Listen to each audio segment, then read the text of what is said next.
بسم الله الرحمن الرحيم. قبل ما نبتدي الوصفة بتاعتنا بنذكر ربنا سبحانه وتعالى علشان يرضى علينا في الدنيا وفي الآخرة.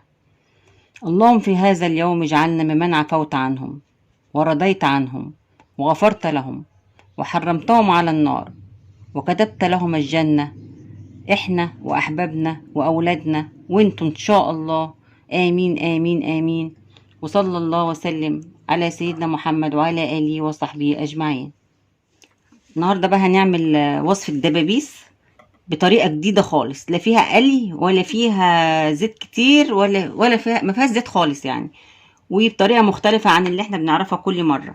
انا جبت حوالي كيلو دبابيس، انت هاتي النص، هاتي 3 دبابيس، هاتي اللي يعجبك، الكمية اللي تعجبك هاتيها. طبعا اتغسلوا بالخل والليمون كالعادة زي ما انا بغسلها، وبالدقيق، وغسلتها غسلة حلوة جدا. هناخد بقى توابل، هنجيب توم وبصل بودر اللي هم يعني الناعمين دول، وملح، ودايما انسى البتاع الاصفر ده مش عارفه ايه الحكايه، وفلفل اسود وكاري. افتكرت دول بس المكونات. انا ما بحبش احط مكونات كتير على الوصفات لانها بتفقد الاكل يعني طعمه. المفروض التوابل ما تبقاش كتير على الاكل عشان ما تغطيش على الطعم الاساسي فيها. هحط طبعا كل التوابل دي كده. لو انت ما عندكيش توم وبصل بودر مش مشكله، ممكن تحطيهم عاديين خالص، افرميهم كويس وحطيهم عادي، مفيش اي مشاكل خالص. وهقلبهم واسيبهم يشربوا شويه من الطعم الحلو ده. وتعالوا بقى نشوف هنعملها ازاي. وصفه حلوه جدا وجديده وان شاء الله هتعجبكم. وعلى ما الدبابيس بقى كده تتشرب من الخلطه اللي احنا عملناها، هجيب نحضر بقى الصوص اللي هيتحط على وش الدبابيس الحلوه اللي احنا بنعملها دي. انا عندي طبعا البابريكا، وعندي الصويا صوص، وعندي يعني عندي كل المكونات اللي انا اقدر اعمل بيها الصوص ده. بس انا هعمل لكم البديل، بديل الخلطه اللي هي عشان لو ما عندكيش بابريكا، ما عندكيش اللي هي الخلطات دي اللي انا بستخدمها، يبقى خدي دي. اعملي الوصفه دي يعني. بصوا، جبت عسل اسود، هاخد معلقتين 3 حسب الكميه اللي عندك اهو. وهاخد معلقتين خل عليها، ما تكترش الخل قوي عشان ما يبقاش مزز. وهجيب كاتشب. بصوا الكاتشب اهو في اكياس صغيره، ده جاي مع البيتزا، احنا كنا جايبين بيتزا وده جاي معاه. ما عندكيش كاتشب حطي، اعملي صلصه سبكيها، شويه صلصه بقطايه كده وسبكيها اهو. هقطع كيسين 3 واحطهم عليها.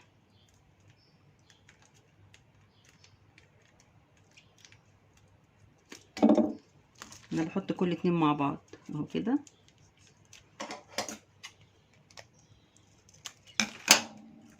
حطيت 4 اكياس اهو.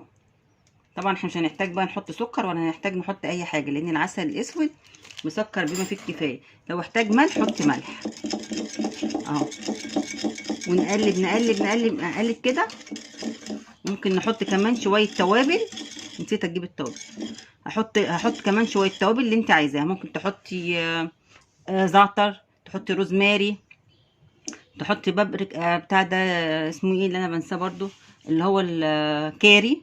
ممكن تحطي اي توابل انت حباها على الصوص ده اهو.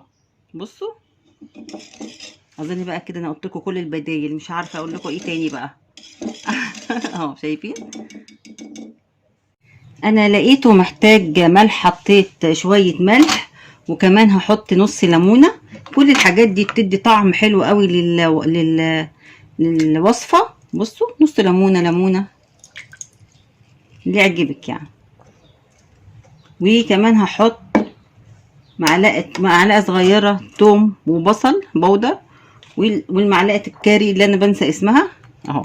الحاجات دي كلها انت عايزه تحطيها حطيها، مش عايزه بس بتدي طعم. يبقى كفايه الحاجات الاساسيه اللي انا قلت لك عليها، اللي هو العسل والخل. العسل والخل، وممكن كمان تحطي فصين توم. توم بيدي حلو قوي، اكل الوصفه حلو قوي، بيديها طعم حلو قوي. وكمان وحدتين زعتر اهو. كل الحاجات اللي انا بحطها عليها دي بتعزز الطعم، بتخليها طعمها حلو قوي. احنا مش بنحطها احنا مش بنحطها على الفراخ، ده صوص كده بتحط فيه على وش الفرخه، يعني مش هيفقد الفرخه طعمها بس هيديها طعم احلى. اهو جبت الروزماري اهو، وهقطعه فتافيت فتافيت فتافيت خالص اهو كده.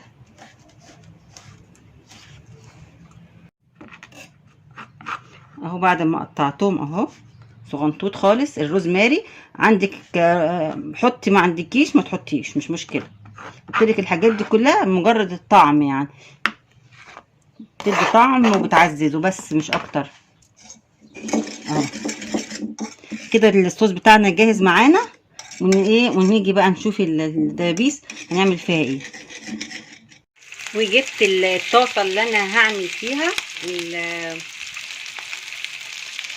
الدبابيس، وهنزل بيها وهي سخنه بقى كده، وهرصهم كلهم واحده واحده. بعد ما رصيتهم بوطي عليها طبعا عشان تستوي على مهلها، وبعد كده بقلبها على الناحيه التانية وهي برده متوطي عليها. لو احتاجت يعني لو لقيتيها لسه نيه شويه بتحط لها يا دوبك معلقه ميه او معلقتين ميه كده على خفيف، وطبعا بتكوني مغطياها عشان تستوي الدبابيس. بصوا انا كده قلبتها الناحيه التانية وحطيت معلقتين ميه مش كتير، وهغطيها بقى وخليها تستوي على مهلها. بس اهم حاجه الطاسه ما تكونش بتلزق عشان الفراخ ما تلزقش فيها وتبوظ. الدبابيس بقى اهي بعد ما استوت، وجبت بقى الصوص اللي احنا عملناه دلوقتي مع بعض. ابتدي بقى اخد كده وادهن وش الدبابيس من ناحيتين، تدهنيها بقى حلو كده. الصوص ده بقى يعني فظيع فظيع طعمه حلو جدا جدا جدا. جربوا الوصفة دي هتعجبكم قوي. حط بقى كده، شايفين الشكل حلو ازاي؟ بصوا شايفين بقى الجمال والطعامة بتاعة الطبق بقى شكله حلو ازاي. الطعم بقى مش قادرة اقول لكم احلى من الشكل. ما تنسوش بقى قبل ما نقفل الفيديو، ما تنسوش تحطوا لايك وتعملوا اشتراك لو سمحتوا. يا رب تكون الوصفة عجبتكم، ولو عجبتكم اعملوها، واللايكات والاشتراكات.